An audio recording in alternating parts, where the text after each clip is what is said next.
Hola, les saluda Yarleni Sequera. En esta oportunidad, conjuntamente con mis compañeros María Ángel Grismán, Ana María Piña, Trina Matute, Elio Pérez y Héctor Lozada, estaremos disertando para todos ustedes las fases del procedimiento en la Ley Orgánica de Jurisdicción Contencioso Administrativa.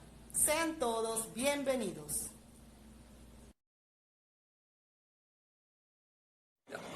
Trina Matute, estudiante de Derecho Semipresencial. El artículo 27, ¿quiénes tienen que actuar? Personas naturales, jurídicas, públicas, privadas. 28. Habla que en caso de que haya demora en la presentación de los servicios, se realiza sin la asistencia del abogado. En el artículo 29 se da la legitimidad para actuar en la jurisdicción de contencioso administrativo con los intereses judiciales actuales.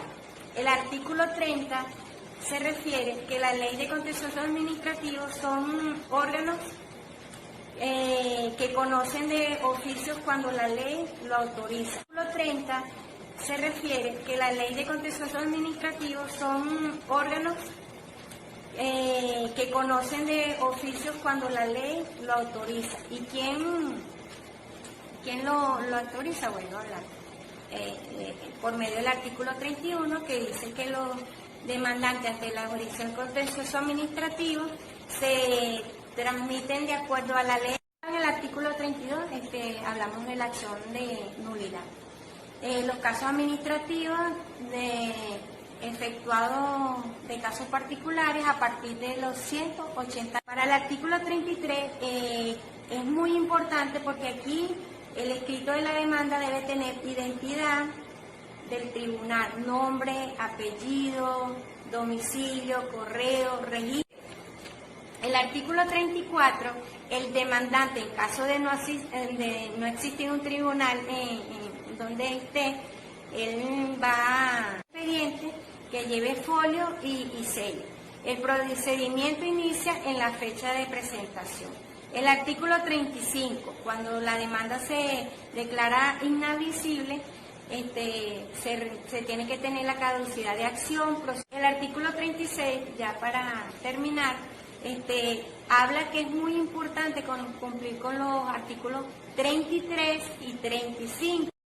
Voy a hablarles acerca de la Ley Orgánica de la Jurisdicción Contencioso Administrativo, de lo que es la citación personal, las citaciones y notificaciones por medios electrónicos, la resolución de incidencias, la aprehensión, la inhibición y la recusación del allanamiento, de la remisión del expediente y de la no suspensión de la causa por incidencia.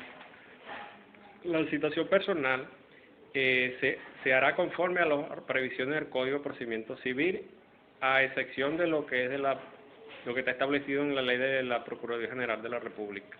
Las citaciones y notificaciones por medio electrónico, el cual nos habla el artículo 38, que una vez hecho todas estas cuestiones de citaciones y notificaciones, se debe dejar constancia en el expediente y también en el libro que lleva el secretario o secretaria. El artículo 39, en cualquier estado de la causa del juez o jueza, podrá solicitar la información o hacer evaluar oficio las pruebas que considere pertinente. Esta causa será inapelable. La resolución de incidencia. Si por alguna necesidad del procedimiento una de las partes solicitar alguna providencia, el juez o jueza resolverá dentro de 3 días siguientes de despacho, a menos que haya necesidad de enclarecer algún hecho. La aprehensión. Toda aprehensión se extingue por el transcurso de 1 año sin haber ejecutado ningún acto de procedimiento por las partes. De la inhibición y recusación.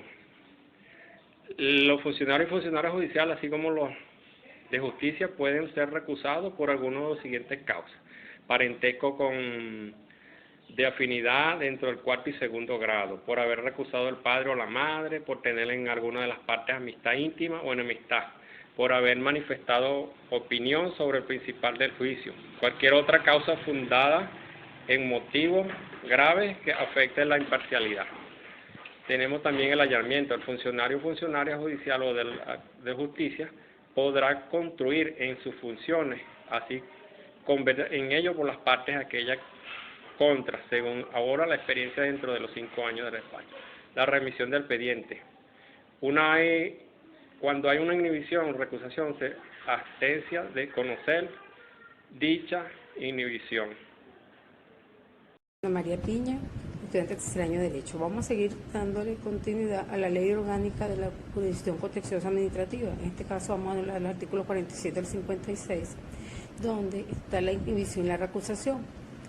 Cuando se hace la recusación o la inhibición, en ese momento que se hace no se va a detener la causa continúa. ¿En qué oportunidad las partes deciden recusar el juez? Cuando se nota la incidencia o la emisión de un juicio sin la sentencia previa, donde el juez entonces da una información respecto al caso que se lleva. En el artículo 89 del Código de Procedimiento Civil, en los casos de inhibición, corresponderá la decisión de la incidencia a los funcionarios que indica la Ley Orgánica del Poder Judicial. Una vez que el tribunal declara su competencia para conocer la recusación presentada por los abogados o por los litigantes, se procederá entonces a colocar un juez provisorio. Puede ser el auxiliar o el que, de acuerdo a la ubicación que tenga cada uno dentro del procedimiento. ¿Cuáles son los requisitos de la recusación? Podrán mediar mediante diligencia o a través del tribunal de la causa si la recusación se funda por un motivo de admisibilidad. ¿Quién declara la inadmisibilidad de la recusación? El juez recusado declarará inadmisible la recusación que se intente si está fundado con motivo legal fuera del acto. ¿Cómo opera el procedimiento de incidencia de la recusación? El juez es quien corresponde reconocer la incidencia y emitirá o evacuará las pruebas que los interesados pueden presentar. En cuanto a la inhibición, cuando ocurre un funcionario judicial se inhibe o de la recusación, si es inhibido o el recusado, el secretario o secretaria del tribunal de la causa nombrará un sustituto mediante el mismo, si es posible, el mismo día o al día siguiente, cuando mucho. En los elementos de la recusación se encuentra también cuando son declaradas inadmisibles. Una vez que se declara inadmisible, deben cancelar 50 unidades tributarias por el hecho del daño que se ha presentado al momento de temeridad de motivarse la causa. ¿Cómo opera la recusación en la división de los tribunales colegiados? Todo tribunal colegiado, la incidencia será decidida por el presidente o la presidencia de quien esté al frente del juicio, o a su vez recae sobre el vicepresidente. Hasta luego, hasta una próxima oportunidad. Mi nombre es María Ángel Grismán y daré continuidad revisando brevemente lo establecido desde el artículo 57 al artículo 65 de la Ley Orgánica en la Jurisdicción Contenciosa Administrativa. El artículo 57 de la mencionada ley establece que la audiencia preliminar tendrá lugar el 10º día de despacho siguiente. Allí, el juez podrá resolver los defectos de procedimiento a oficio o a petición de las partes. Además de eso, el demandado debe expresar con claridad si contravienen los hechos alegados por las contrapartes.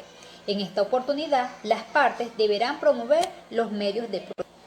Si el demandante no comparece a la audiencia preliminar, se declara desistido el procedimiento, mientras que si el demandado no comparece, el procedimiento sigue su curso. Ahora revisaremos los lapsos de prueba.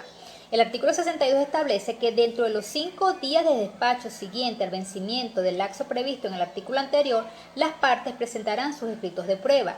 Dentro de los 3 días siguientes a la presentación de los escritos, las partes podrán expresar si convienen en algún hecho u oponerse a las pruebas que aparezcan manifiestamente ilegales o impertinentes. Vencido el lapso anterior, dentro de los 3 días de despacho, el juez o juez admitirá las pruebas que no sean manifiestamente ilegales, impertinentes o inconducentes y ordenará evacuar los medios que lo requieran, para lo cual dispondrá de 10 días de despacho prorrogables a instancia de parte por 10 días más.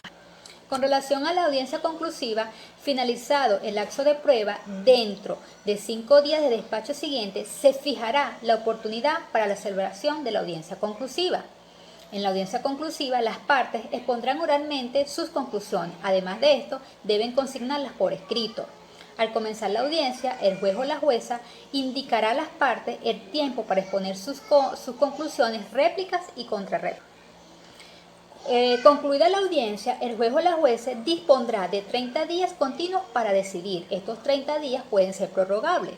En caso de que la sentencia es publicada fuera del lapso, deberá ser notificada a las partes, sin la cual no correrá el lapso para recurrir. Bueno, esto ha sido toda mi participación. Muchísimas gracias. El artículo 67 se refiere a la citación. Admitida la demanda, el tribunal requerirá que el demandado informe sobre la situación, omisión, deficiencia del servicio público, de atención o de las vías de hecho, según sea el caso. El artículo 68 se refiere a las notificaciones. Estas deberán realizarse al INDEPAVIS, al Ministerio Público o a cualquier otra institución que esté relacionada con el tema. El artículo 69 se refiere a las medidas cautelares. El tribunal, admitida la demanda, podrá realizar las actuaciones que considere procedente. El artículo 70 se refiere a la audiencia oral. Recibido el informe y transcurrido el término de su presentación, el tribunal, de entre los 10 días hábiles de despacho, realizará la audiencia oral. El artículo 71 se refiere al contenido de la audiencia. El tribunal oirá a los asistentes y buscará la conciliación entre las partes. El artículo 72 se refiere a la prolongación de la audiencia. El tribunal, en casos especiales, podrá prolongar la audiencia. El artículo 73 se refiere a los medios audiovisuales. Las audiencias orales deberán constar en medios audiovisuales. El artículo 75 se refiere a la apelación. Hola, mi nombre es Elio Pérez, estudiante de Derecho de la UNEYE. Voy a hablar de la Ley Orgánica de Contencioso Administrativo, el artículo 76 al 94. Allí en el artículo 76 se habla del procedimiento para tramitar la nulidad de los actos o para la interpretación de las leyes o las controversias administrativas. En el artículo 77 se habla de la recepción de la demanda. 3 días de despacho siguientes se admitirá la demanda. En el artículo 78 se habla de la notificación, que será al representante del órgano que haya dictado el acto y a la Procuraduría General y al Fiscal General. El oficio lo entregará el alguacil. En el artículo 80 y 81 se habla de que si no se notifica por escrito, pues se hará la publicación de un cartel. En el artículo 82 se habla de la audiencia de juicio. 5 días después de la notificación se dictará la audiencia, que será dentro de los 20 días siguientes de despacho. En el artículo 83 se habla del contenido de la audiencia, son exposiciones orales y se consignará luego por escrito, se promoverá las pruebas. El lapso 64 se hablará del lapso de pruebas. 3 días de despacho siguientes a la celebración de la audiencia se emitirán las pruebas y 3 días siguientes después de promover esas pruebas, de la presentación de las pruebas, se hará la oposición. En el artículo 85 se habla de los informes si no se promueven las pruebas. Artículo 86 se sentenciará, hablará de la sentencia 30 días después del siguiente despacho. En el artículo 87 se habla del procedimiento de segunda instancia, de la apelación. Se habla de que 5 días después de la sentencia se apelará. En el artículo 89 se admitirá la apelación y en el artículo 90 se habla de la remisión del expediente al alzar. Artículo 91 de las pruebas que se emitirán pruebas documentales. El artículo 92 se habla de que se va a fundamentar la apelación y la contestación 10 días después siguiente de la recepción del expediente, y luego en el artículo 93 se hablará de la sentencia, 30 días siguiente de despacho para sentenciar, y el artículo 94 se hablará de la consulta de la sentencia si no hay apelación.